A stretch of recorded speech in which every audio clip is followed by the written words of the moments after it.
Uriol, if you want to start, you have the honor. Well, we're here with economist Richard Wolff. So first of all, I would like to ask about Trump. Was Trump like a natural conclusion of the U.S. decline? Yes, I think it is a symptom uh, that this is a disease, if you like. To stay with the metaphor, it is the decline of an empire. And as you know, because Spain too had its empire for a while, uh, it is much more pleasant for people when the empire is developing and growing, and it is much less enjoyable when the empire is declining. And we have had a decline in the American empire pretty much since the early years of this century. If you want to get a date, 2010 would be about right. And I think it should have surprised nobody because the United States position at the end of World War II was a very unusual, rare situation in history. Every other country that might have been a competitor of the United States was destroyed either by the Great Depression of the 1930s or by the political consequences of that depression up and to including World War II. Whether you look at Mussolini in Italy or Hitler in Germany or Franco in Spain or any of the others, this was a situation in which all of them were destroyed with the exception of the United States. Other than at Pearl Harbor at the beginning, no bombs fell in the United States, no civil war, no military activity on the United States or in the United States throughout the war. On the contrary, war put the American economy into good shape. The war, Mr. Roosevelt, the president at the time, took half of the unemployed millions and put them in the machine, the army, and the other half into work in the factories to produce the guns and the bullets and the uniforms for the people in the army. You had a kind of military Keynesian economics, and it's very similar to what has happened in Russia during the Ukraine war. It took Russia from an economically difficult situation and actually improved it. The rest of Europe has been weakened by the Ukraine war, but Russia has not. The irony of that you can enjoy depending on your point of view. For the United States, though, we were the dominant country after World War II. The US dollar displaced the British pound. The United States military set up a system of bases around the world, 800 of them. The United States did 30 or 40% of the world trade. It was absolutely dominant. But everyone should have understood that this couldn't last, that the economies of Germany and Japan and the rest of Europe and Russia would return and become competitors.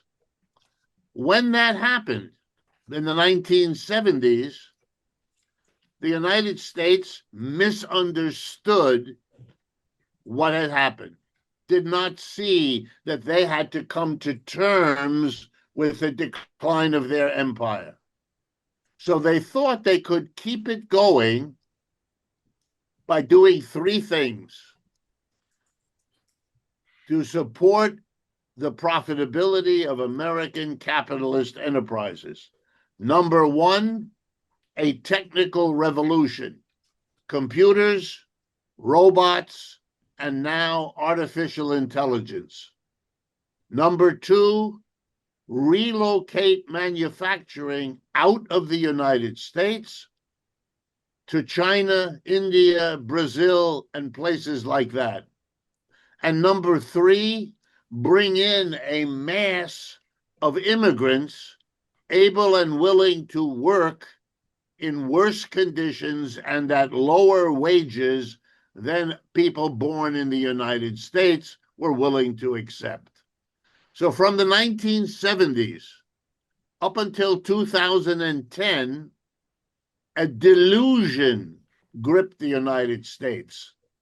It wasn't a declining empire because it was making enormous profits from its enterprises in China, from its utilization of technology, and from its exploitation of immigrants.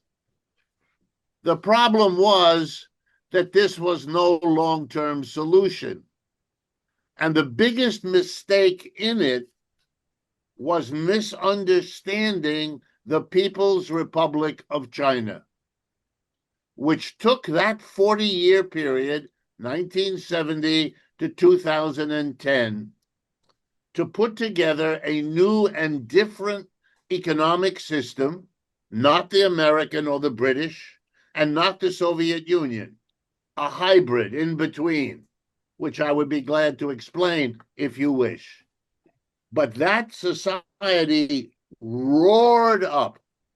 In 40 years, they developed their country in a way that took England 4 centuries and took the United States 2 centuries.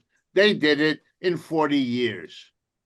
And suddenly the United States discovered that it no longer had an industrial system. It was an economy based on finance, on foreign investments generating profits, but it wasn't a balanced economy. And the Chinese were able to create a modern, powerful competitor, which the United States had not had for a century. And so the decline began to be obvious. The United States could not solve the situation. It kept losing. It tried to slow down the Chinese. It didn't work. It tried to stop the Chinese. It didn't work. It could not solve its problems anymore, and it became desperate.